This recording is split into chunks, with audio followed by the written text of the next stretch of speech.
At the Tokyo Games, out of 1,148 attempts, 662 were made.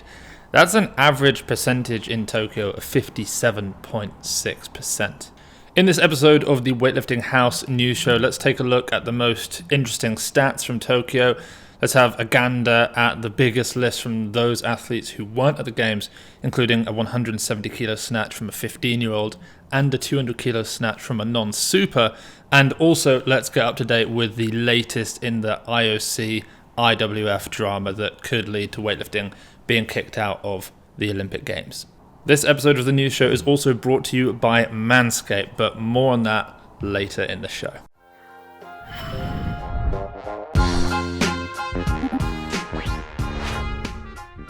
So after the craziness that was the Tokyo Games, it's good to be back just doing a regular news show. Although it's not particularly regular, we do have some really interesting things to run by based on the Olympic Games, and then so many different lifts that we need to catch up on, plus all of this IWF drama news. But it's even so, it's good to be back doing a proper show. Also, because this is a longer episode and we're covering a lot of different topics, if you want to skip forward to a particular section, there are timestamps below. Now, very quickly, to announce to all of you lot, generally athletes watching this, it tends to be coaches who tune into the podcasts, and then generally athletes who tune into the news show. There's a bit of cross-pollination there. But I want to say, Athletes Only is here. This is a one-day online series of seminars aimed at you guys, athletes like me and you, to further our understanding of what kind of responsibility we can individually take to ensure our own progress. Each of the 5 talks will include actionable takeaway points on topics like recovery, nutrition, and goal setting. So far to announce, we have Dr. Sam Spinelli, we have Olympic silver medalist Emily Campbell, we've got the legendary David Leety, among others who we will release over the coming weeks. So go get your ticket now. We have an early bird discount so that you can level up in your training. Nice one, Nick. 25th of September, join me and some amazing speakers. Athletes Only, invest in your training. So let's actually take a look at some of these stats. On the men's side, we had 584 attempts in Tokyo. 325 of those were makes, 259 of those were misses. So on the men's side, there was a make to miss percentage. 55.6% of the lifts were made. That's not that high. I think that's lower than I thought it would be. I do wonder if at the Olympics the percentage of made lifts is lower than a World Championships. We'll have to run the data and check on that. I think maybe just because athletes want to hit all-time PRs at the Olympics and they're probably more nervous, so there's probably a slightly lower chance of making a lift. Interestingly though, if we take the winners from each of those 7 sessions, all the way down from Lee Farbin up to Lasha Talakadze, there were 41 attempts taken, not 42 because Chen Lijun denied his 3rd attempt, 30 makes, 11 misses, that's 73.2%, so almost 20% more made lifts among the winners. It pays off to make your lifts. On the women's side, we had slightly fewer attempts, 564 attempts taken, 337 of them were made, 227 were misses. Therefore, they were more likely to make lifts by about 4% at 59.75% of their lifts being made. Again, if we look at the winners, 42 attempts, 35 made, only 7 missed lifts by all of the 7 winning athletes, the gold medalists. That's 83.3%. Again, they are just more likely to make lifts than on the men's side. Now, of course, the burning question on everybody's mind is, what was the most successful weight category at the Olympics? It was actually by far and away the super heavyweights on the women's side, the plus 87s. There were 80 lifts, 59 of which were good lifts, 21 missed lifts. That's 73.75% of the lifts were made. The least successful, which actually happened to be the only category with more misses than made lifts, was the men's 67s. 83 lifts, 38 made lifts. What a bloodbath. 45 misses, 45.8% lifts were actually made. That's equal to Tian Tao's make-miss history career, which shows you just how heart attack inducing that 67 kilo category was. Now, if we look at gold medals by country, there was an obvious winner. It was China. They won 7 gold medals, 7 out of their 8 athletes, 1 gold. And then there were another 7 countries who won 1. No other country won 2, which kind of makes me feel like weightlifting is becoming slightly more democratized. In fact, of the 42 potential medals that were available, 24 countries won them. So there weren't really countries running away with, well, other than China, more than 3, 4, 5, 6 medals, which is quite interesting. China won 7 golds, and then Qatar, Uzbekistan, Georgia, the Philippines, Chinese Taipei/Taiwan, Canada, and Ecuador all won 1 gold. If, however, we score this the old-fashioned way, 3 points for a gold, 2 for a silver, 1 for a bronze, well, in first place with 23 points is China. We then drop from 23 to 5. Interestingly enough, second place, Ecuador. Who'd have thought it? Indonesia, Italy, Georgia, Venezuela, Taipei, they have 4 points. They take third place. Joint after that, we have Dominican Republic, USA, Qatar, Philippines, Canada, Uzbekistan. And then we have a load of countries behind that. I'm not going to go through them all, but it's countries like Great Britain, Kazakhstan, Colombia, Armenia, Iran, India, Turkmenistan, and so on. And then the final few stats that I want to run by are individually sort of performance-based, looking at Sinclair. The Sinclair coefficient is a great way to rank weightlifters regardless of their weight category. So if we just take the gold medalists from the men's side, we'll do this with the women straight after, in ascending order of Sinclair, with the lowest Sinclair for any gold medalist on the men's side, it starts off with Chen Lijun at 450, Li Fabin at 451, Mezo Hisona at 453, Lu Xiaojun at 455. So those 4 are very bunched up. We've got a bit of a jump next. Akbar Jurayev 463, Shi Ziyong at 468, and then finally, of course, no surprise here, Lasha Talakadze at 488. On the women's side, again, ascending order. Lowest Sinclair actually from China, Wang Zuyu 305 in that 87 kilo category. Next, it's Maud Charon from Canada, 308. Nacida Holmes, 313. Li Wenwen, 320. Which is impressive because Li Wenwen lifted below what she was capable of in a way that no one else did. Heidelin Diaz, 321. Kuo Sing Chun, 323. Hu Zihui, 327. Next, I want to look at some of the lifts that happened outside of the Olympic Games during this period, either from athletes who did compete but didn't reveal various large lifts that they'd done prior to the Olympics, or athletes who didn't qualify because either their country was banned, for example, Loredana Toma, or they just didn't themselves qualify. So let's kick things over to China to start this. The 67 kilo Feng Ludong, it's actually Feng, I believe it's pronounced, Feng Ludong, 150 kilo snatch as a 67 kilo weightlifter. The world record is 155. Of course, he hit 153 in Pattaya at the World Championships 2019 as a 67.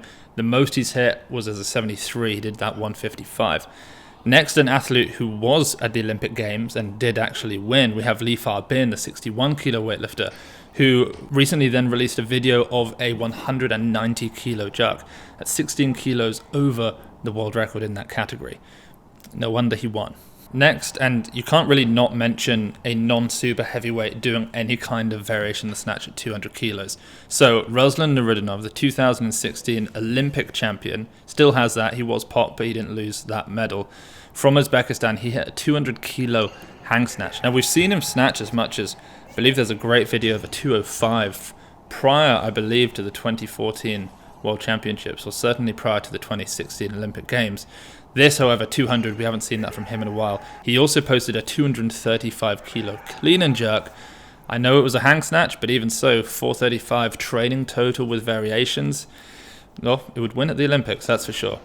Next, we have from Romania, Loredana Toma. And I have some level of sympathy for Loredana. She's been a pop weightlifter in the past, but technically she wasn't actually popped for this competition. It was her country that was removed from competition for slightly dirtier tactics. And so she felt like she wanted to put up a lift just to see how she would compare if she was at the Olympic Games. 115 kilos in the snatch she hit. The world record was 117 for Deng Wei. The best in Tokyo from Maud Charon was 105, 10 kilos down. Of course, Loredana didn't have to go through the testing protocols that you see in Tokyo. She didn't have to necessarily cut weight. So there are lots of factors as to why she might lift more. But even so, a nice little, an interesting update from her. Next up, we have some more absurd lifts from athletes who have won gold medals. and people who will one day win gold medals. If you're like me, then this is perhaps not in your future, but just because you can't have a golden medal doesn't mean you can't have golden balls. Support for Weightlifting House is brought to you by ManScaped, who are the men's below-the-waist grooming champions of the world. ManScaped offers precision-engineered tools for your family jewels. That's an actual line. ManScaped just offered their 4th generation trimmer, the Lawnmower 4.0. You heard that right, the 4.0. Not the 3.0. Join over 2 million men worldwide who trust ManScaped with this exclusive offer for you. 20% off and free worldwide shipping with the code HOUSE20 at manscaped.com. This is where it gets really juicy. Imagine shaving with a sleek, well-designed and optimized trimmer that makes shaving time your favorite time in the bathroom. Performance is something that we at Weightlifting House care deeply about, usually in the form of weightlifting, granted, but the performance of the new Lawnmower 4.0 is something we do appreciate. It is the Lasha of the performance in the grooming world. At Weightlifting House, we talk a lot about a nice, clean bar path. Well, how about a nice, clean ball sack? Need I say more? Bar path and ball sack. That's a good line. Want a straighter bar path? How about a straighter trim path? The 4.0 has a 4000K LED spotlight for when you need even more precision. Can you see that? ManScaped engineered the ultimate groin and body trimmer by focusing on intelligent functionality and an incredibly comfortable grooming experience. Their 4th generation trimmer features a cutting-edge ceramic blade to reduce grooming accidents thanks to their advanced skin-safe technology. I now feel confident shaving my boys. Do you, sir? I do. What else do we have? We've got the Crop Preserver Ball Deodorant. You always need that after a training session. Crop Reviver Ball Toner, because we're not just trying to tone up our muscles, guys. And also, the Weed Whacker. Can't beat that. Can't beat it. The Lawnmower 4.0 even allows you to customize your trim through additional guard lengths with sizes 1 all the way through 4. Did I mention wireless charging? I don't think so. The new wireless charging system uses electromagnetic induction, which can help battery length last even longer. It is time to get your own ball hair and body trimmer with ManScaped to make me time the best time and enhance your confidence with some nice smooth boys. Quite like referring to them as boys. I suppose they will produce potentially future boys. Get 20% off plus free shipping around the world with code HOUSE20. That is HOUSE20. HOUSE20 at manscaped.com. Your balls will thank you. Once again, that is 20% off plus free shipping with code HOUSE20 at manscaped.com. Unlock your confidence and always use the right tools for the job with ManScaped.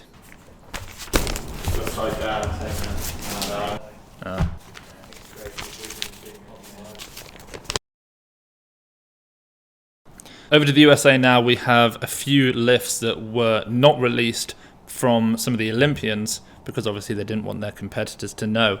Harrison Maris, 81 kilo weightlifter who I think placed 4th in Tokyo, did a phenomenal job. He snatched 161 kilos for a 1 kilo all-time PR in Hawaii prior to flying over. Kate Nye, who took the silver medal in Tokyo, she snatched 115 kilos in Hawaii. That was a 5 kilo leap from the 110 that she took before that. First time we've seen the greens, the Hello Greens on the bar. She ended up with, of course, obviously in Tokyo, she hit like 111. She actually hit 114. It was a good lift. It's as much of a make in training as you could ever have, but obviously she let go of the bar early and got red lights because of that. But what was kind of reassuring and exciting to see was that she said in that post that she's excited to try 117 or 118 soon.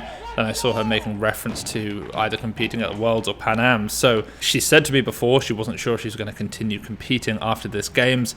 Looks like she maybe is now, saying that she's going to give it another go. So that's great. She also went for 140 kilos in Hawaii for a clean and jerk personal record, and she made that look great. No wonder her lifts in Tokyo looked just quite so effortless. And then the third Olympian from the USA who we saw hit big lifts prior to the games was Matty Rogers. Now, Matty snatched 112 kilos in training, and it looked great. No armband that time. Obviously, she got called in Tokyo for the slightest of wobbles. And then also, she PR'd a clean at 145 kilos. No, I shouldn't say PR. I think it might be a PR, but I'm not confident. I'm not entirely confident it is. It's either equal to or a kilo above or something like that, but right around there. So you can understand why it was that she opened so heavy in the clean and jerk in Tokyo, because she had hit some really big lifts. Lastly, then from the USA, though not an Olympian, but a future Olympian, there's a very good chance of this. 49 kilo Madison Pennell from Cal Strength lifted very well in training over the last few weeks. 110 kilo clean and jerk PR, that's 1 kilo under Jordan De La Cruz's American record. She also jerked 115 kilos off the block, that's 4 kilos over the national record. So exciting to see the battle at 49 over the next coming quad. Moving to another side of the world now, we have the Bulgarian 109, who I believe is 19 or 20 years of age, Hristo Hristov. Amazing lifter, obviously he competed in Tokyo. He perhaps should have medaled, but they were very harsh, taking away one of his lifts. A few days prior to competing in Tokyo, he snatched 195 kilos in the training hall with no straps. That's equal to the Olympic record, the second Olympic record that we saw of the session, the heaviest snatch of the session by world record holder in the total, Simon Martirosyan. That's how good this young kid is from Bulgaria. Moving up a weight class, we saw Enzo Kuorgi hit 225 kilos in the clean and jerk in the training hall, which is huge. I mean, his progress has been ridiculous. When it then came to competition, he actually ended up opening with 225 kilos, which is not something I thought we'd see him do during this quad. Somehow, he then was able to work up to and hit 234 kilos on the day of the competition. Next, we kind of have to talk a little bit about Lasha. Dr. Georgie, his physio, posted some lifts that I failed to mention when they first came out about a month ago, just because it was a build-up to Tokyo. We had too much to cover. Some muscle snatches, 140 kilos for 3 doubles and 150 kilos for a double. Now, we've seen him previously. It was about 17 months ago. I think it was March 2020. He muscle snatched 150 for a single. It's the first time we'd ever seen him do that. That was a big deal. We thought maybe he might have 160 in him. Now seeing him do 150 for a double, I think he's probably got something like 165 in him for muscle snatch. This is a huge weight. Now, 165, if we compare that to his 225 snatch that we've seen him do in training, both training lifts, that's a fair comparison. He's muscle snatching right around 73.3% of his snatch, which sounds like a lot. I then did mine, and I wanted to work out, see how similar I was to Lasha in my muscle snatch to snatch percentage. We are identical. I've muscle snatched 85 and I've snatched 116. 73.3%. We are identical. We are identical. So if you were ever wondering that me and Lasha were quite similar, turns out we are pretty similar. That's a fair comparison. That's a fair comparison, I reckon. Next time I see Lasha, I'm just be like, say muscle snatch to snatch percentage. Try and fist bump him. I'm sure he's aware of that similarity between you as well. He can out muscle snatch my clean. Just. God. Okay, let's stick with a Georgian who can't out muscle snatch my clean. We have Revaz Davitadze Rezi, the 89 kilo weightlifter. He's a 2-time world medalist. He's a 3-time European medalist, including a European champion. He had 165 kilos for 3 singles in the snatch during training. Obviously, he didn't make the Olympics this year. Georgia already had a 96 kilo weightlifter. He was an 89. He couldn't cut down to 81, so he didn't get to qualify, but maybe we shall see him in Paris. Next, we have a video of a 15-year-old Iranian kid, grown man, snatching 170 kilos. This is one of the most ridiculous things I've seen. I looked at it a few times trying to work out if this is the right weight. I'm pretty sure it is. This is what they say it is. These don't look like fake plates. They tagged Saeed Ali Husseini, one of the strongest weightlifters of all time, who perhaps might be coaching the guy, so maybe I think this is true. 170 kilo snatch by a 15-year-old. There are other videos of him clean and jerking 190 kilos, clean and jerking 187 kilos. So right now, waiting in the dark behind Ali Davoudi is another freaky young super heavyweight from Iran. He must be a super. There's no way he could be about 110 actually, but he's a big kid. A couple really heavy lifts now coming out of Scandinavia from 2 lifters who weren't in Tokyo. The first, Veselmoy Kolstad, 120 kilo block clean. I don't know how much Veselmoy weighs. probably between the 59 and the 64 kilo category, in and around there. She went 110, 115, 120. That's a huge lift for her. And then a similar weight, Daniela German from Sweden, 120 kilo clean and jerk at 62 kilos in body weight. This was a huge fight. It was just tremendously gritty. The kind of lift you just love to watch, because you know she's eking out more than she should be able to with a normal mindset. It's like there's something else that's just switched on that's allowing her to do this. It was a great lift, so huge shout out to Daniela German and Veselmoy Kolstad. Then the final lift I want to talk about is from Australia's 87, who wasn't in Tokyo, who we really dearly missed, Aileen Thikkamatana. Now, Aileen hit 274 kilos in a national competition at 87 very recently in the build-up to the Olympic Games. She didn't qualify due to various, I guess, almost political reasons, honestly. Now, she posted this 274 and she said, and this was on the day of the 87s in Tokyo, and she said, quote, "Wondering where my 274 kilo total would have placed me if I was there." Well, Aileen, it would have placed you in the gold medal spot. You'd have actually beaten the Chinese Wang Zuyu, who took the gold medal. So hopefully we're going to see Aileen next time.